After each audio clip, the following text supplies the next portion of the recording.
1 ton মাল আনিলে 1000 টাকা ভাড়া যায়।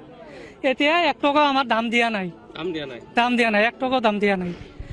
2 টাকা মান 1 টাকা মান টন গাড়িত 1 টন মাল ধরে, এটা গাড়ি ভাড়া আছে 1 টন মাল আনিলে 1000 টাকা ভাড়া যায়। এতিয়া 1 টাকাও আমার দাম দিয়া নাই, দাম দিয়া নাই 1 টাকাও দাম দিয়া নাই। 2 টাকা মান 1 টাকা মান কেই গাড়ী বিক্ৰী হৈছে আৰু এইখিনি গাড়ী ৰৈ গৈছে। এতিয়া মানে কৃষক বিলাক মানে এনেকুৱা অৱস্থা হৈছে, মানে ঘৰ দুৱাৰ এৰি ল'ৰা ছোৱালী লৈ মানে কাম কৰিব যাব লগা হৈছে। এতিয়া কামত যায়তো তাতো একো লাভ নাই, বহুত মানুহ কামত লাগি আছে।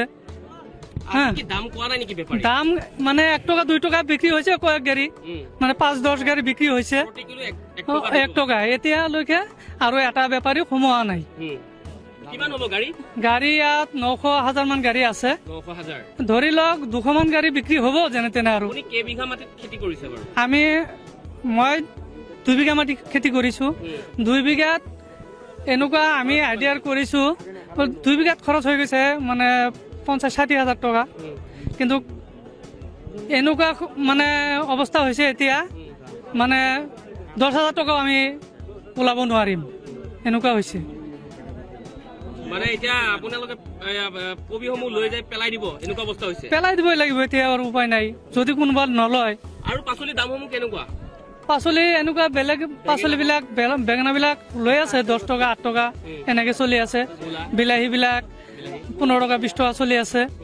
তাৰপিছত চিম বিলাক, ৰহি বিলাক 10 টকা 12 টকা বিক্ৰী হৈ আছে। হঠাৎ কিহৰ কাৰণে দামটো কমিল?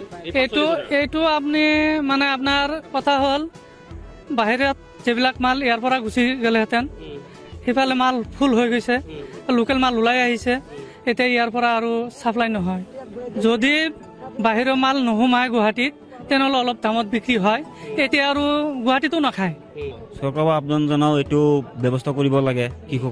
কৃষকৰ বহুত টকা খৰচ হৈছে, অলপ সহায় কৰিলে ভাল হ'ব। এতিয়া কৃষকটো আৰু বেলেগ কাম নকৰে, খেতি কৰিব লাগে।